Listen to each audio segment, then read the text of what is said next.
حضرت صلی اللہ علیہ وآلہ وسلم پر وحی کا ابتدائی دور اچھے سچے پاکیزہ خوابوں سے شروع ہوا۔ آپ خواب میں جو کچھ دیکھتے وہ صبح کی روشنی کی طرح صحیح اور سچا ثابت ہوتا۔ پھر من جانب قدرت آپ تنہائی پسند ہو گئے اور آپ نے غار حرا میں خلوت نشینی اختیار فرمائی اور کئی دن اور رات وہاں مسلسل عبادت اور یاد الہی و ذکر میں مشغول رہنے لگے۔ جب تک گھر آنے کو دل نہ چاہتا توشہ ہمراہ لیے ہوئے وہاں رہتے۔ توشہ ختم ہونے پر ہی اہلیہ محترمہ حضرت خدیجہ رضی اللہ تعالی عنہا کے پاس تشریف لاتے اور کچھ توشہ ہمراہ لے کر پھر وہاں جا کر خلوت گزین ہو جاتے۔ یہی طریقہ جاری رہا یہاں تک کہ آپ پر حق منکشف ہو گیا اور آپ غار حرا ہی میں قیام پذیر تھے کہ اچانک حضرت جبرائیل علیہ السلام آپ کے پاس حاضر ہوئے اور کہنے لگے کہ اے محمد پڑھو۔ آپ فرماتے ہیں کہ میں نے کہا کہ میں پڑھنا نہیں جانتا۔ آپ صلی اللہ علیہ وسلم فرماتے ہیں کہ فرشتے نے مجھے پکڑ کر اتنے زور سے بھینچا کہ میری طاقت جواب دے گئی۔ پھر مجھے چھوڑ کر کہا پڑھو۔ میں نے پھر وہی جواب دیا کہ میں پڑھا ہوا نہیں ہوں۔ اس فرشتے نے مجھ کو نہایت ہی زور سے بھینچا کہ مجھ کو سخت تکلیف محسوس ہوئی۔ پھر اس نے کہا کہ پڑھ۔ میں نے کہا میں پڑھا ہوا نہیں ہوں۔ فرشتے نے تیسری بار مجھ کو پکڑا اور تیسری مرتبہ پھر مجھ کو بھینچا۔ پھر مجھے چھوڑ دیا اور کہنے لگا کہ پڑھو اپنے رب کے نام کی مدد سے جس نے پیدا کیا اور انسان کو خون کی پھٹکی سے بنایا۔ پڑھو اور آپ کا رب بہت ہی مہربانیاں کرنے والا ہے۔ بس یہی آیتیں آپ حضرت جبرائیل علیہ السلام سے سن کر اس حال میں غار حرا سے واپس ہوئے کہ آپ کا دل اس انوکھے واقعے سے کانپ رہا تھا۔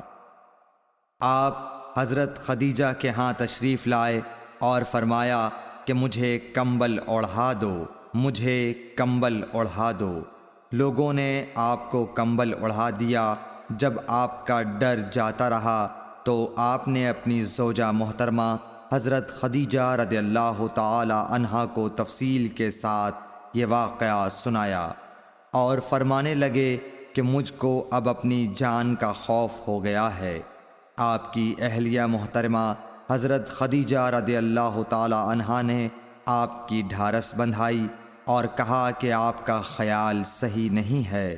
اللہ کی قسم آپ کو اللہ کبھی رسوا نہیں کرے گا۔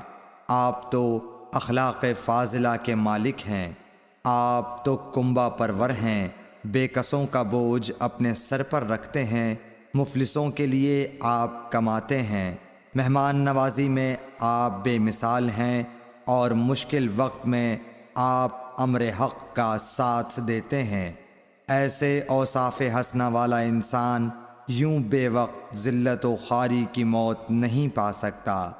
پھر مزید تسلی کے لیے حضرت خدیجہ رضی اللہ تعالی عنہا آپ کو ورقہ بن نوفل کے پاس لے گئیں جو ان کے چچا زاد بھائی تھے اور زمانہ جاہلیت میں نصرانی مذہب اختیار کر چکے تھے اور عبرانی زبان کے کاتب تھے۔ چنانچہ انجیل کو بھی حسب منشائے خداوندی عبرانی زبان میں لکھا کرتے تھے۔ انجیل سریانی زبان میں نازل ہوئی تھی، پھر اس کا ترجمہ عبرانی زبان میں ہوا۔ ورقہ اسی کو لکھتے تھے۔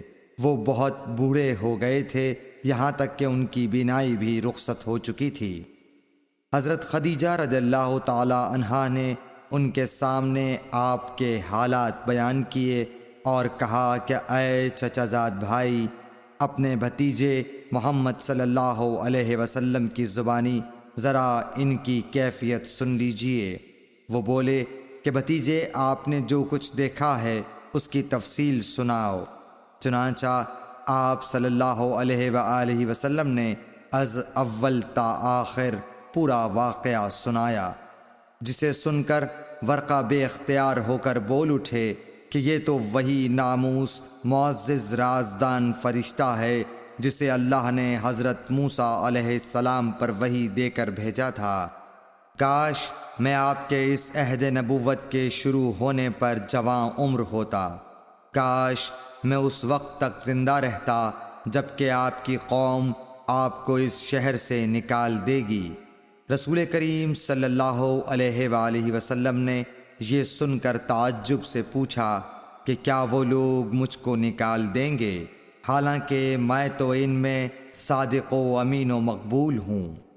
ورقہ بولا، ہاں یہ سب کچھ سچ ہے، مگر جو شخص بھی آپ کی طرح امر حق لے کر آیا لوگ اس کے دشمن ہی ہو گئے ہیں۔